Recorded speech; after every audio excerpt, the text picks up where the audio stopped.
What's poppin', fellow hyperlinkers? trueeevil here, and today we gotta talk about my main man Gray because he is arguably one of the best SRs to build in all of Etheria Restart. And you might be asking yourself, why would I build an SR over an SSR? So let me convince you why Gray is such a omnipotent unit. Now, the reason why Gray is so amazing is that he is actually just the flex tape of Etheria Restart. And if you don't know what I mean by that, well, he is one of those DPSs that pairs well with practically every single other DPS in the game besides Born, because he gives that crit rate up. And once fully maxed up on his skill 2, he is able to give a perpetual 30% crit rate to everyone, which in the later stages of the game basically guarantees everyone has 100% crit rate chance, because with one red module you're sitting at around 65% crit chance roughly, and that's pretty much 100%, especially when you get one crit rate substat.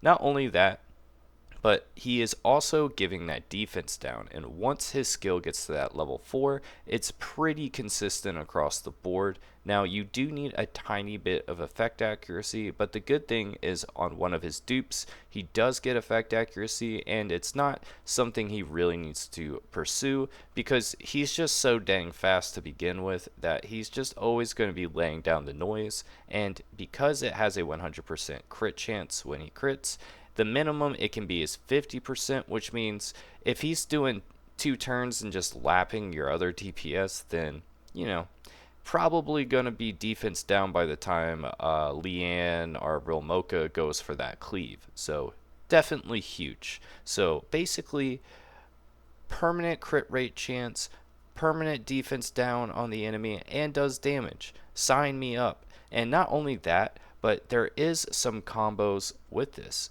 because with Thunderous Roar being its own turn, that means that he can make cooldowns on shells much quicker. So if you're trying to ramp up that crit damage with things like White Fang, it's going to go super fast. Not only that, but the shells that have delays like Twilight Knight here, he can use the crit rate chance, give it to everyone next turn, and then his cleave will also have a Twilight Knight on it. That means the pesky squishy unit that's probably the annoying support is going to get absolutely demolished.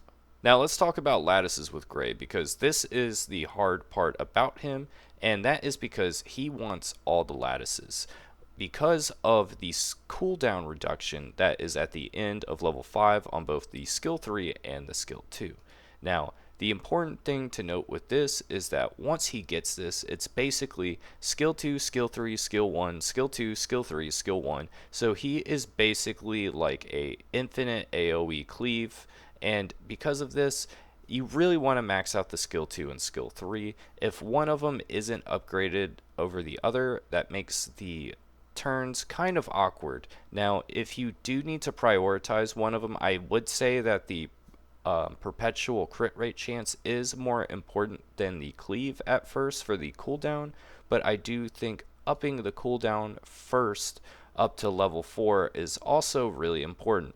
So they're just both really huge priorities for Gray, and his kit isn't going to feel absolutely busted until you get that down.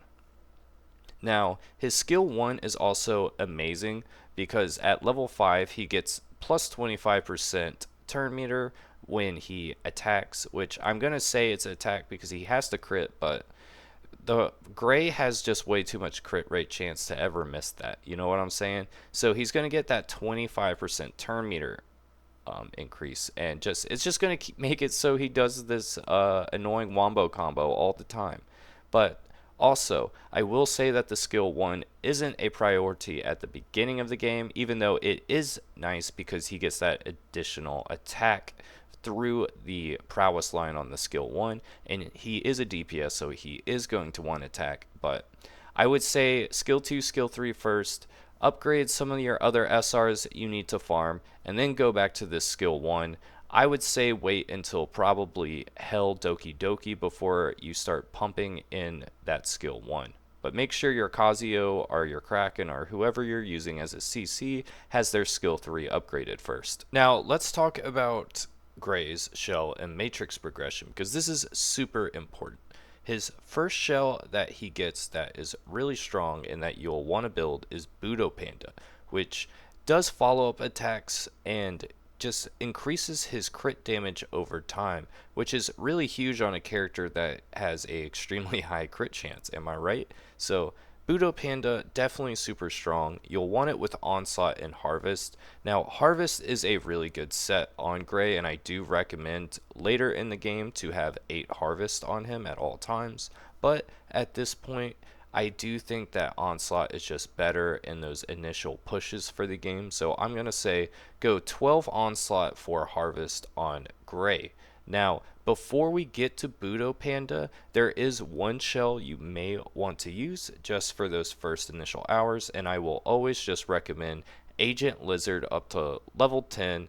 Really makes the first couple of hours a super breeze because it's sort of like a AliExpress version of Twilight Night, which is, that's really nice, am I right? Now, the next shell for Gray is Twilight Night. You can skip Twilight Night if you want, but I really recommend to build it on Gray. It's strong for him primarily because his first turn is the skill 2, and then because Twilight Night has a cooldown time connected to it, it's going to make it so he gets to use the Twilight Night right before he does his cleave, which means that whichever squishy unit in the cleave at the initial one is going to get absolutely wrecked and is going to make it a breeze, especially in PvP where their Marvel is going to be squishy.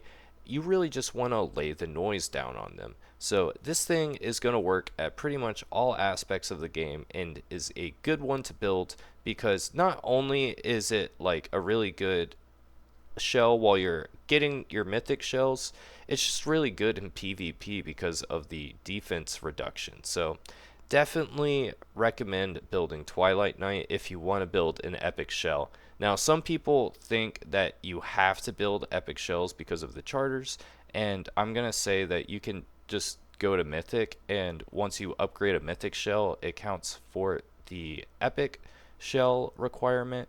I did this for the unique shells. I didn't do the passive effects on the unique shells, and I just waited for an epic shell to require those. And even though you may not get your charter immediately, I do think in terms of resource, it's better to wait a couple of hours and just get something better for the long run.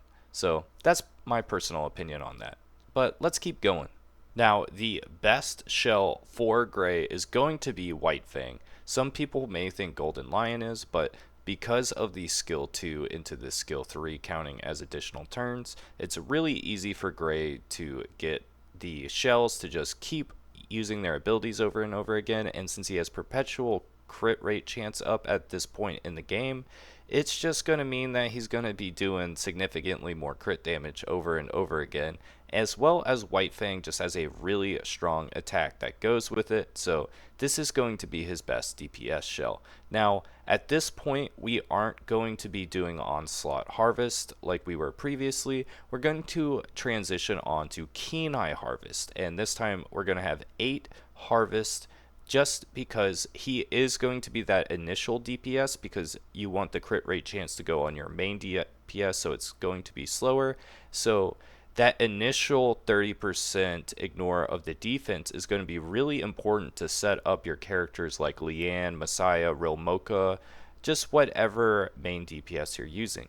So because of that, 12 Keen Eye, 8 Harvest, and then for his last final matrix, I would highly recommend Swift Raid because he gets, you just want to keep him rotating as quickly as possible, so the speed is going to be more important than the crit damage he gets from Fury Edge. Not only that, but he can utilize the attack and speed from Swift Raid, where he already has way too much crit rate chance. By the time you have him built at level 35, it's going to be looking like he has like 80% crit rate chance, and that's before he even uses his skill 2. So he definitely doesn't need more crit rate chance. I would say, yeah, just ignore Fury Edge. Swift Raid is the way to go, and this is his final shell. For the right side modules, what you're going to want to be rocking is 1 crit rate and then 2 crit damages. Now, the thing is he does get a ton of crit rate on his own, so you'll eventually want to sort of get enough crit rate from his substats to make sure he has that 70% just because he gets crit rate chance from his prowess tree and his dupes. It'll be pretty hard to do this though until a little bit in, but once you're able to get 3 crit damages with those substats of crit chance and have him have 100% crit up, it's really nice. But until then, just 1 crit rate and 2 crit damage, which is pretty standard on any DPS unit in this video game. And for the substats, just the basic DPS, more crit damage is really good, but for him, he does want a tiny bit of effect accuracy, so if you're able to squeeze some in, that's really nice, but I wouldn't sacrifice crit damage or attack for the effect accuracy. Now let's talk about units that pair extremely well with Gray. And the first one I want to talk about is Valerian, because once she hits level 5 on her skill 3, she's going to have Hazy Dream, which means once you get down to Gray on his turn initially, she's going to start the match off in Hazy Dream. So Gray uses his skill 2, and that's going to give him that shield and basic buff, but because he immediately goes into another turn, he's going to get double the shield, 2 basic buffs, which is really strong on Gray. The other units that pair extremely well with Gray is just pretty much any unit in this game that wants to crit, which is every DPS. Dorothy the Wisher wants to crit as well. He's just like, he's the flex tape of this game. That's the only thing I can say. You're going to be using him in so many team comps, it's absolutely insane. He's amazing in Doki Doki. Pair him with Messiah or Real Mocha and watch the noise go down. Go to Terramaton, pair him with Chloros or Leanne or anything like that. It's going to be just super awesome. Heck, he even pairs well with bruisers like Rahu and Tiamat, because Tiamat still wants to crit on that skill 1 when she goes for that Bramble knockback. So I can't stress it enough. He is definitely a must build for pretty much any account, and especially in a game like this where you can't just max out every SSR and have 5 SSRs at the beginning. You're going to have to invest in SRs, so might as well invest on a jack of all trades unit that is really good at every single aspect of the game. So that's about it. Let me know if you have any other questions on Gray, and I'll try to answer them as soon as possible in the comments, or you can go into my Discord and ask anything in the Etheria channel. Sometimes it does take me a while to answer on the Discord, but there is a lot of people who are knowledgeable that can answer that. So that's really about it. See you next time with another character guide.